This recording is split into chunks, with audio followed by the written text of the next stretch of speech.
Hey guys, this is Dr. Mike Ming. Welcome to another edition of Bootstrap MD. This is the podcast for physician and healthcare entrepreneurs. And from time to time, we do spotlight other physician entrepreneurs making their journey, getting their product or service out into the open. And I really am excited when other physicians get involved at, being in their own path and finding problems to solutions that are already out there. And so is my next guest. We actually chatted a few years ago. She had asked for some help at some getting her app started or just at the beginning of her app. And I'm just so excited to see her today and how much she's grown. She's a board certified doc from Southern California who practices family and lifestyle medicine. She believes that a major part of optimal health involves having supportive relationships and positive community and social connections. She's the founder of White Coat Romance, which originated as a private Facebook group during COVID and has since expanded into a dating app that is launched this year in both US and Canada and is exclusively designed for healthcare and health-related professionals. And utilizes NPI or comparable verification methods to make sure that you are who you say you are and creates a space for the community to build meaningful connections. I bring to the program Dr. Chrystene Nguyen. Chrystene, how are you doing? Hi, everyone. Hi, Mike. I'm just so excited to be here. I've been, listening, following you and all the great work you do and your podcast. And I'm just so honored that you've invited me to become a guest on your podcast. Well, thanks, Chrystene. I want to learn more about you and how did you get started? First, I always like to find out, what was the first journey into actually getting into medicine for you? Gosh, being Asian, so it's not too much of a surprise that, there was quite a bit of I call it a nudge, but I think it's more than that, coming from the parents to, to be the doctor, because, in their mind, it's like the highest honor that their child can be. And for a while, I actually rebelled. I was like, oh, just, growing up, I was like, no, I don't want to be what you want me to be and stuff like that. But, interestingly enough, I found my way there. And so I actually started off my undergraduate studies as a civil engineer because, I was like, oh, I'm good in math, so civil engineer makes sense. And but, it wasn't long after that I realized, when I started doing some volunteer work and working in the lab, that I was like, you know what, I actually really like medicine. So what am I doing? So this works out. And so it was very important for me that it was something that, I wanted to do. And so I found my way into medicine. It took quite a while, but I'm happy with the journey that's taken me to get to where I am right now. Were you raised in Southern California or have you been in this area or just recently? Yeah. I was born in Vietnam and I came here at a very young age. And God, aside from from my studies, I've been in, Southern California most of my life. I went to UC Davis for my medical school training and then Long Beach for my residency. And I'm back to where I started, in the same Oh, did you community. go to Philly Medicine residency in Long Beach? Yeah, I went to Long Beach Oh Memorial. yeah, So yeah, I it's a stay great pretty program. local. Mhm. Yeah, I think I interviewed that program as well, and I have roots up in the Sacramento area as well, so kind of similar journeys. So you got involved in family medicine first, or did you go straight into urgent care where you are now? Yeah. So I actually practiced primary care, right out of my training for, gosh, many, many years. And it was something that it was just came naturally to me. It just made sense. I come from a really large family with 8 children. And I liked everything, a little everything. I don't know about everything in medicine, but a little bit of everything in medicine. So I just naturally gravitated towards family medicine. And I did primary care for a while. And up until actually right before COVID hit was when I made the shift. And a lot was happening in my life. My dad had passed away. Granted, it was like a number of years before then, but I think the toll of everything kind of, like taking care of my mom and just the rest of the family. I'm one of the older siblings, that I just came to the realization that as much as I appreciated and being a primary care physician, that it no longer made sense. That's when I made the change to urgent care. As a doctor, I wasn't used to asking for help, especially when it came to subjects outside of medicine. But then I found physiciancoaches.com. In an instant, I found hundreds of experts to help me in all aspects of life. On areas I was afraid to ask. Dealing with burnout, starting a side gig, money management, even help with my marriage. And the best part? Nearly all experts are physicians themselves. After reading their profile and a quick chat, I knew I found the right mentor for me. At physiciancoaches.com, help from professional colleagues is just a click away.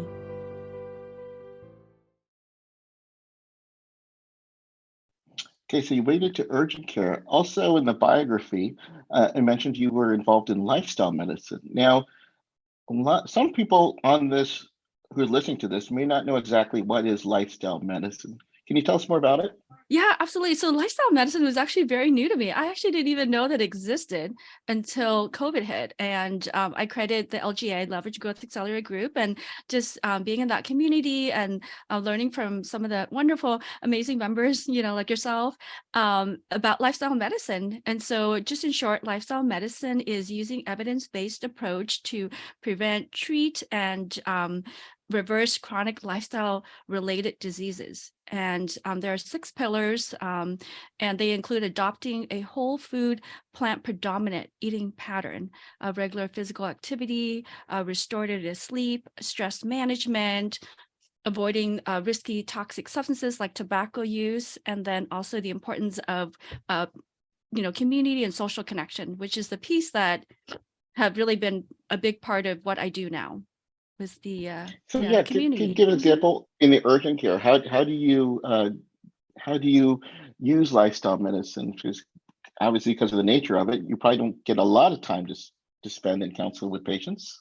Yeah, absolutely. And, really, I mean, the beauty of lifestyle medicine is, although, it sounds like something that would be best for like a primary care setting, but really any setting really that you can use it as an opportunity to educate patients, because a lot of, and actually, interestingly enough, like being in primary care the last several years, and also more recently with COVID, that because of the fact that primary care is so overwhelmed, that I'm actually seeing quite a number of primary care conditions that are being presented in urgent care, because unfortunately, they haven't been able to get into the primary care doctors. And so, whatever opportunity I can, I use that as an opportunity to educate patients, like, with the symptoms that they're presenting. And usually there's, underlying issues. And it's important for me to not only, help and treat the condition that they're being presented with, but, use that as an opportunity to say, this is a good opportunity to think about what the underlying root causes may be, to help you prevent other issues. And certainly it depends on the day. Urgent care comes in waves. Sometimes we're busier. Patients they don't all like to come all spread out. They like to come in waves. And, and it's not always possible, but certainly I think it's a really important opportunity. And I do my best, because lifestyle medicine is something that I've recognized is, truly at the heart of medicine, that because of several factors, especially time limitations, that physicians are not able to adequately, treat their patients in this manner, and that there's been too much of an emphasis on medications and procedures and just quick fixes. And, obviously we can go into a whole discussion about that because it's quite complicated. But really, I think we really need to scale back and really go back to the basics of lifestyle medicine, which a lot of us do incorporate, but haven't, had the skills or the tools and the, learning the ability on how to incorporate that in our everyday practice. Yeah, it's been a long time since I did Yeah. primary care, but polypharmacy is still one of those things that is very sad to see, and it's good to have an option such as lifestyle medicine. How is it received by the patients? I think you don't have to say the words lifestyle medicine. I think these are a lot of the things that we educate patients on with lifestyle medicines are things that a lot of physicians already do. So you can just say, something to consider, and kind of, and it really actually comes back to kind of like their readiness. So you have to assess their readiness stage. Are they at the point where you just want to present that as an option, or are they at the point where you feel like the patient can move forward? And certainly, it works better when you have a relationship with the patient. But interestingly enough, I've actually developed a relationship with a number of these patients because they've become, not in the ideal sense, frequent flyers to the urgent care setting. And so I have gotten to know some of them. And so it works better in that sense. But, I don't think that should stop anyone from trying to introduce aspects of lifestyle medicine even in a few minutes. Yeah, And just putting especially, the idea out there. Yeah. right, especially, many of you you're practicing what you preach anyway. So it comes really naturally when you're telling patients that. So I want to shift gears here and tell me about this decision to get into a dating app, White Coat Romance. Tell me all about it. How did this get started? Oh my goodness. I never thought I'd be where I am today. It's even strange for me to even call myself an entrepreneur, but I really need to get used to that. Really, all this came about because of COVID. Yeah. I mean, COVID, everyone, right? The whole world, our lives were turned upside down, and we recognize the fragility of life and the importance of community and social connection. And during COVID, I was working in urgent care, and with the shift in my change in my career path, I was actually doing locums work and per diem work. And as we all know, what happened at that time, there was a number of things, right? There were waves where it got really crazy. And then there was a period of time where I literally was like sitting my ass at home doing nothing for like 5 weeks because I didn't have any work, because, there were physicians fully employed that were furloughed. So a lot was happening during that time. And then there were the ways where things got really crazy and overwhelming. And I purposely isolated myself from my family and friends, because I do urgent care, and I joke about it, but, and when the reality is, like, I have the COVID cooties, at least people are not comfortable hanging out with me, and even friends who are not in the healthcare space. And so, and I'm also single. And when things started opening up, started hanging out with friends, doing what I do. And, forget about dating at this point, right? I mean, people weren't even comfortable just being in the same space, aside from the 6 feet apart. And so there were a lot of communities that were popping up in Facebook, all these Facebook groups. And I decided, I was like, I know, obviously I'm not alone. I have a lot of friends who are in the similar situation as I am, being a single high-level professional in healthcare. And so I started White Coat Romance, the Facebook group. And it was really amazing. It, quickly became a space for socializing, for support, for friendship, and then also sparked romance. And this started in July of 2020. And as the group grew in size and interest, there were other healthcare professionals outside of the group that wanted to be part of this community. And, unfortunately, with my limitation, I was only able to limit to about like 6 degrees. And then the other thing that I noticed within the Facebook group is, although the community interaction was great, but there were also a lot of professionals that were not very comfortable, and they preferred the one-on-one interaction. And so I decided to develop the dating app, and it has a much, much wider community of including master's and doctorate degrees, professionals in healthcare or health related. So that also includes our PhD friends and also students as well. And so it also made sense, to have a wider community, one they were interested in, also just to have more matches for everyone. And so it's been really exciting. This is great, but I'm going to back you up a second. So let me see, to clarify, because Okay. I've been married for 30 years, so the dating scene has been a lot different. It's been a long time for me. So you were you're home in COVID, and you decided to create a Facebook group first. Right. Yes. Usually when someone is looking for dating, they usually don't start with a Facebook group. Why did you decide you wanted to start one? Well, I mean, we weren't exactly dating. I mean, so the only interaction you had at that time was a virtual interaction. So so who did you want in the group? Was it eligible bachelors or what? Yeah. So the criteria is that you got to be single and you got to be high level, because I mean, there was like multiple reasons. One was that we all understood one another, right? We all, like-minded professionals. And then within this community, there was an interest to have romantic relationships or friendships with other high-level professionals. And, we all get each other. and sometimes like the best romantic relationships start with friendships. And also it took out some of the, I think, awkwardness I've noticed, when people sort of engage in a community setting and when they start to talk about different topics. And I try and do various ways of engagement, from different types of posts to like Zoom events, virtual mingles in the group, that allowed individuals to engage with one another, Now, and if they choose to, they can privately message one another. so what were the apps, and tell me about your experiences with that if you did. So my experience with developing the dating app.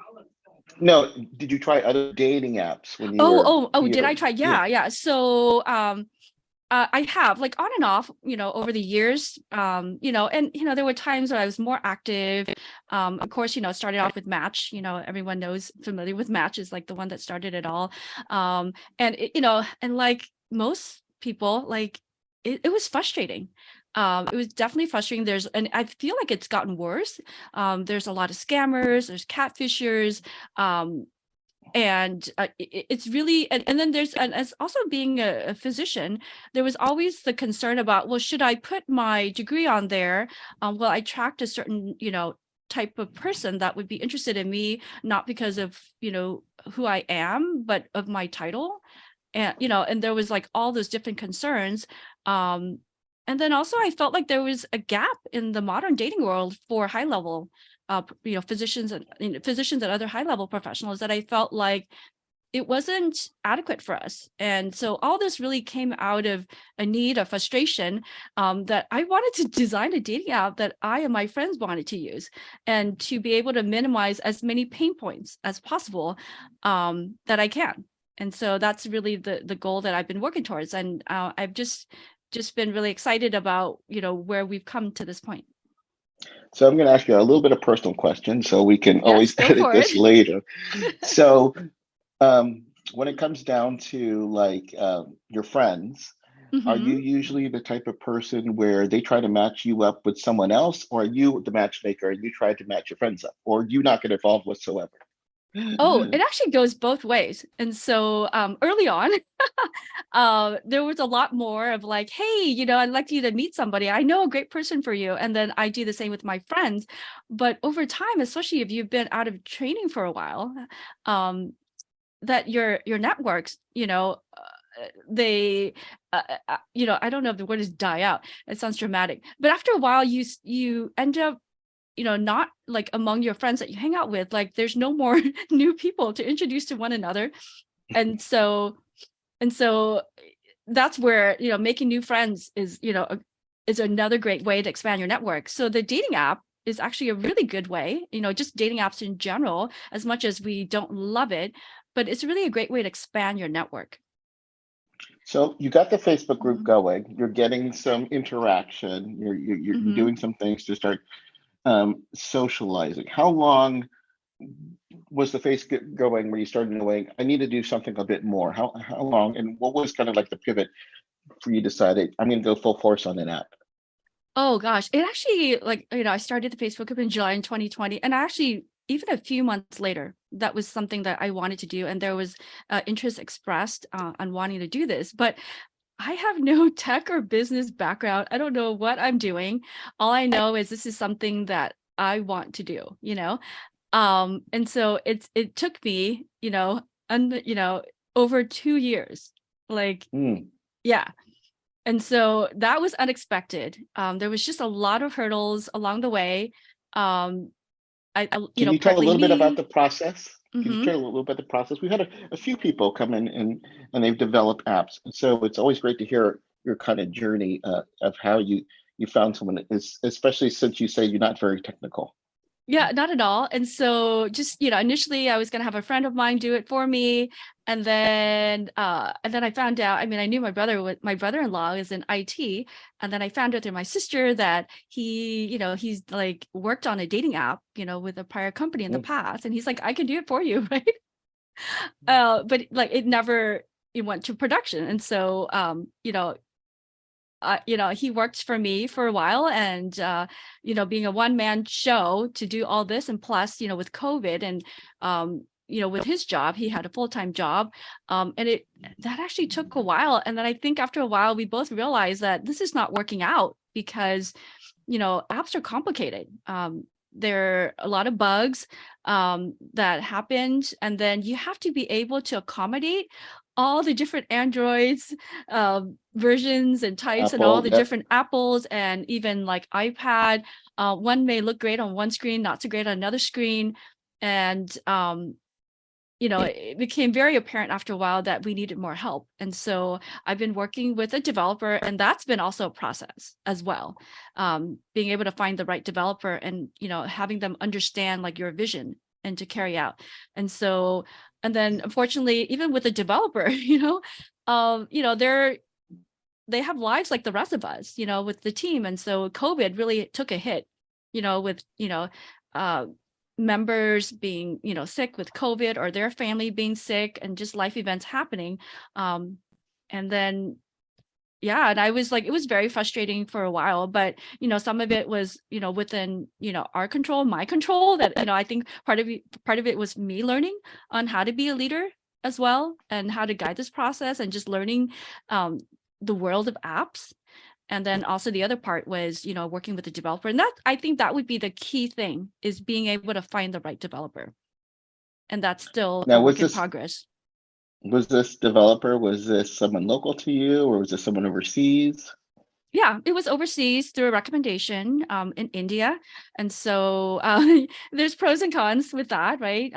Certainly it's a lot more cost effective, but at the same time, there's the language barrier. It's pretty good, but there's a lot more. I feel like you just have to put more work into it, just to in terms of copy, and just kind of overseeing the project. And so, I have meetings twice a week, and it's been going on for quite a while. But I'm, despite all the ups and downs, and I try and be positive about it. And this is all, part of the learning process. And so I was like, if I do another dating app, I'll be able to like knock it out in like way less time. And so so I'm happy. I've gained a lot of skills, as much as I won't deny how painful it's been, in many situations. But, through this process, like I've gained a lot of skills.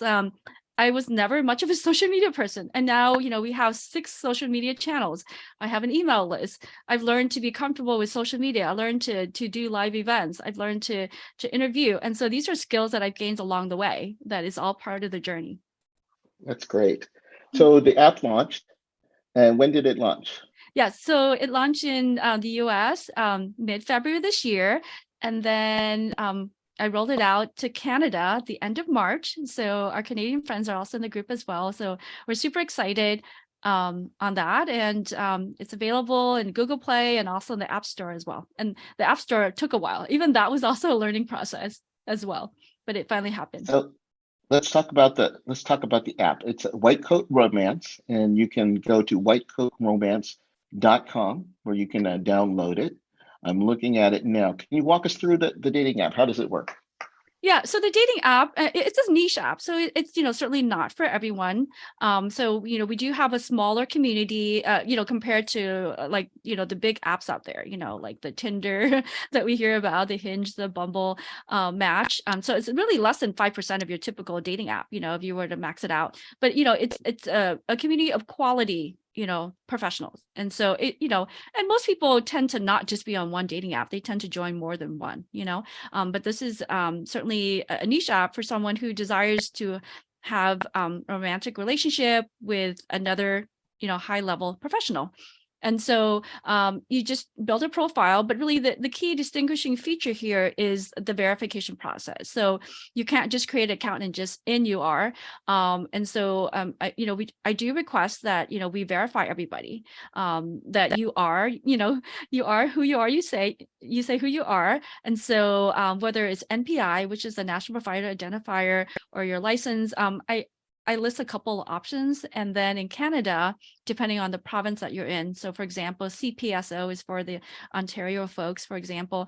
So I do require that. And then also photo and selfie verification. to confirm that you're human and you're not just, stealing someone else's identity.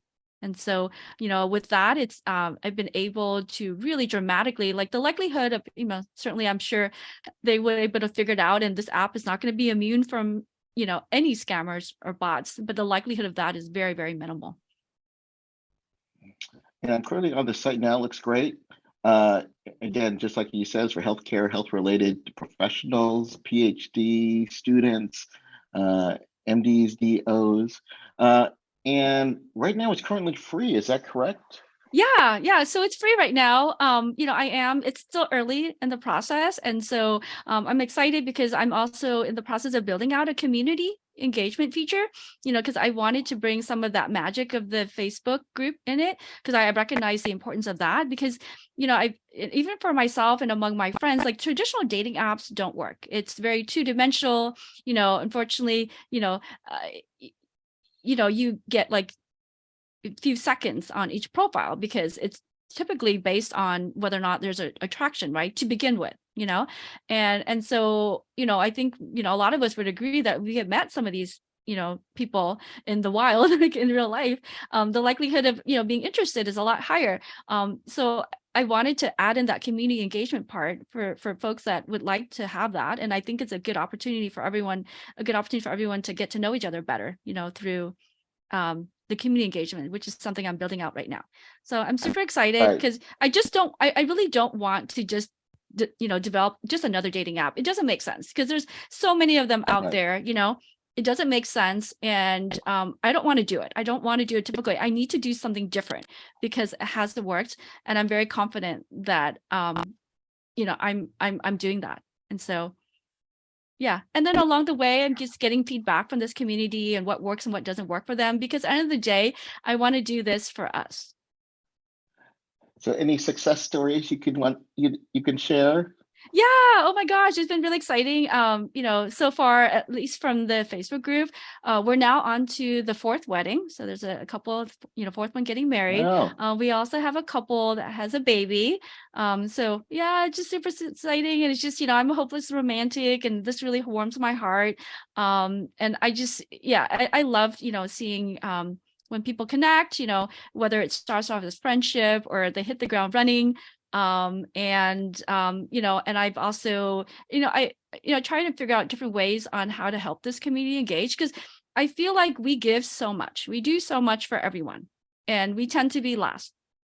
And especially, if you're single, we need that support. And it would be nice to have a partner that shares that same, similar, life goals, intellectual, financial, all those things that we desire.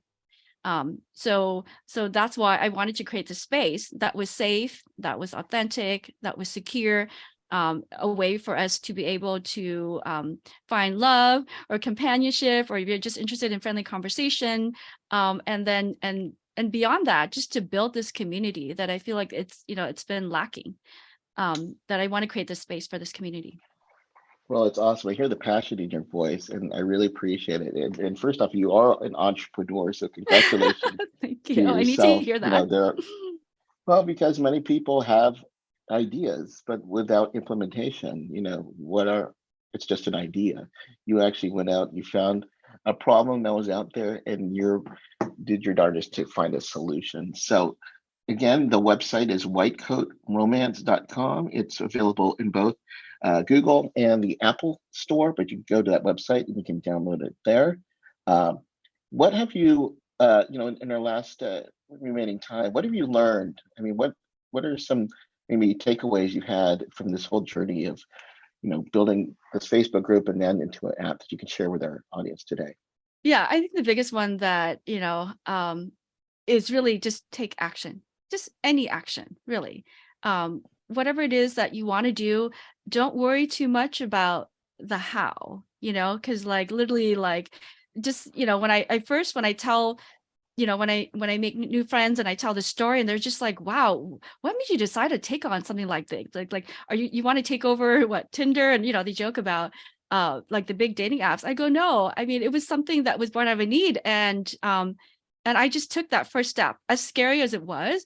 But I think when I took that first step, it allowed me, and I was okay, right? Then it allowed me to take the next step and then the next step. And then you learned along the way. You don't have to have all the answers, but don't be afraid to take that first step. Is really my I biggest love it. advice. I love it. Thanks. And I love you said the what, not the how. I mean, if you said, well, how can I build an app? That's going to be very It's daunting, overwhelming. right? I'm It's still learning. overwhelming. Yeah, Yeah. yeah. And then these days, it's about the what you want to do. You want to build a dating app for healthcare professionals, and you did it. So congratulations again. The website is whitecoatromance.com. Go ahead and download it, guys. If you're someone who's looking for love or just looking for like, right? Or just meeting Yeah, other you just people never who are there, know. right? I mean, there have been so many individuals in the community that have been surprised in the most amazing ways. And then currently on the dating app, like there's so many connections being made already. And so, I can't wait for more of our community to join us. And then also just wanted to thank you as well, Mike, because, as much as I said about, this taking this action, but along the way, I've also had help. And so it wasn't something that I could do alone. So someone to help guide me, like someone like you who have done so much and have guided so many physicians on being able to meet their goals and their visions, their dreams. And so that's why I appreciate you so much, because along the way that I learned that, I don't have to do all this by myself. Like I can, I've gotten a lot of help. And so I really appreciate, all the coaches and the teachers and the leaders out there and all the community disruptors. And then also just in following you, I also wanted to add a plug because you've really got me into the whole AI space. I started having interest and I was listening to you talk about it. And then I also read that book that you recommended, the Buy Back Your Time, which has been Oh, really awesome. mind blowing. It's a So great, thank you as it's a well. great I book. appreciate you so much. Thank you for having me. And it's just been really fun chatting with you. Chrystene, thanks again. I enjoyed just hearing your success stories, and I look forward to more success stories from it, and you conquering the dating space for us doctors that are out there, and other people who are in the healthcare field. So thank you again. Thanks everybody for listening. And just like Chrystene says, you may not always have all the answers, but if you do something simple each day, get you a little bit closer to your goals, and always to keep moving forward. Thanks again. Bye, everyone.